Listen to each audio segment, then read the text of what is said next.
James, Albert, Joseph, Jude, Jehoshaphat, pray for me. You see, that's my personal litany of saints. James Albert, my baptismal name. Joseph the worker, my confirmation name. Jude, my priestly ordination name. Jehoshaphat, my consecration as a bishop name. And so my full name is James, Albert, Joseph, Jude, Jehoshaphat. And so I've turned them into like my personal litany of saints because the reality is I believe in the communion of saints. I believe that those who have died are still alive in heaven and will intercede on our behalf in our time of need. Well, I'm always in need. And so I utilize this great litany of saints just on my own. And to help me to remember these saints that are interceding to Jesus on my behalf, I have a holy card for each one of them. And I pray their holy card every day. I love St. Jehoshaphat's holy card. And St. James comes in a really quick second. St. Albert, it's kind of, I don't know. He's like the patron saint of scientists. And the only thing is that he was like a botanist and a biologist. And so I guess that's where I get my gardening from, is St. Albert. St. Joseph the worker, I don't know if I like that holy card. I can't help but pray that holy card every day and kind of feel like guilty. And our prayer is supposed to make us feel guilty? I thought they did away with Catholic guilt with the Second Vatican Council, didn't they? Our prayer is supposed to make us feel guilty. I thought prayers were supposed to make us feel good. Well, here, judge for yourself. This is just part of the prayer to St. Joseph the worker. To work above all with purity of intention and with detachment from self, having always death before my eyes, and the account which I must render of time lost, of talents wasted, of good omitted, of vain complacency and success so fatal to the work of God. Did that make you feel good?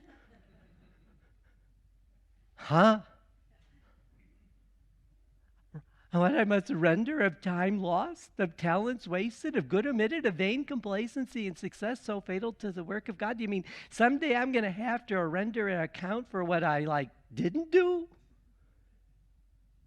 And so I've been really struggling with this prayer.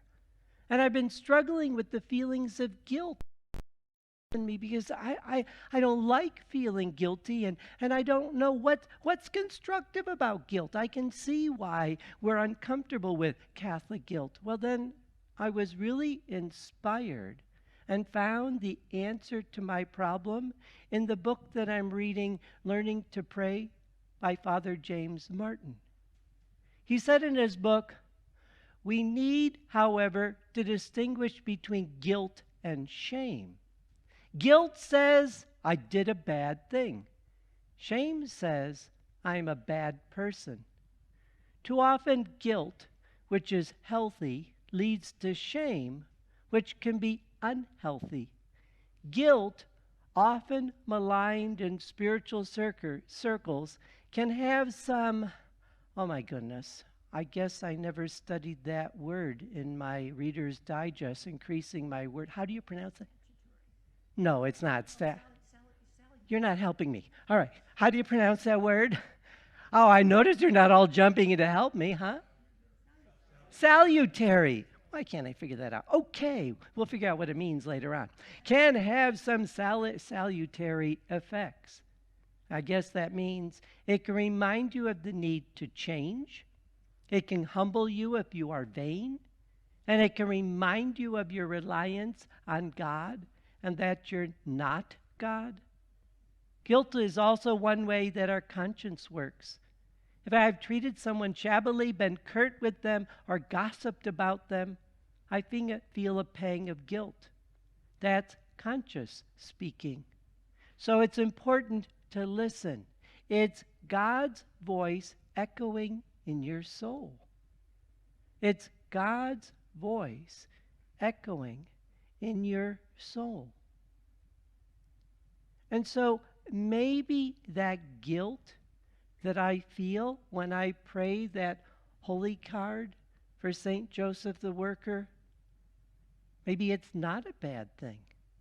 Maybe it's a tinge of conscience making me reflect, am I there yet? Am I there yet? How am I living my life? If Jesus were to come right here, right now, right this second, I think I'd be good to go. But if Jesus came when I was entertaining myself surfing social media in the evening, would I be proud of what I was doing? Think about it. How do we spend our time? I don't think that that's a bad thing to reflect on. Because when I prayed over the gospel for this weekend, let's be honest about it, it wasn't all a feel-good gospel. Jesus wasn't telling us things to just comfort us, did he? In fact, he was even challenging his listeners. I mean, when Jesus says, you're going to be severely beaten, whatever. You're going to get yours when he comes if you're not ready, okay? Boy, I could just get into this old brimstone kind of thing. Well, maybe it's good to hear that every once in a while. Because what I love is Jesus says, okay, when I come and you're not ready, it's not going to be good. But when I come and you are ready, blessed will you be. We hear in the Gospel of Luke chapter 12, verse 42 and 43, the Lord replied, who then is the faithful and prudent steward, whom the master will put in charge of his servants to distribute the food allowance at the proper time?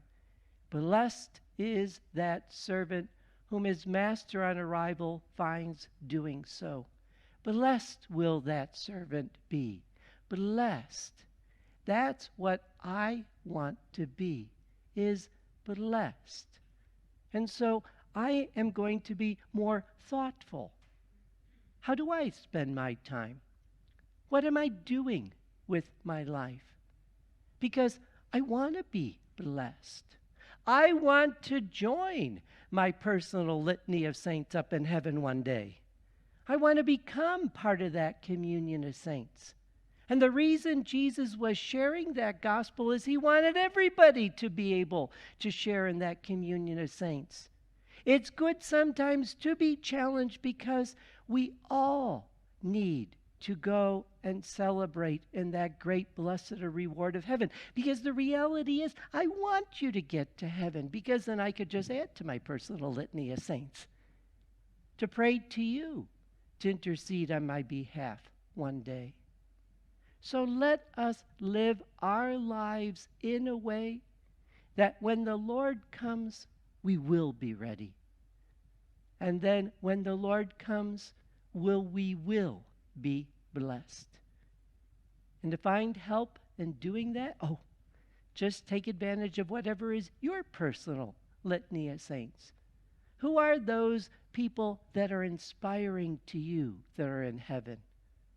Who are those people that can intercede on your behalf to help you to live everything that God has created you to live? For me, Saints James, Albert, Joseph, Jude, Jehoshaphat, pray for me.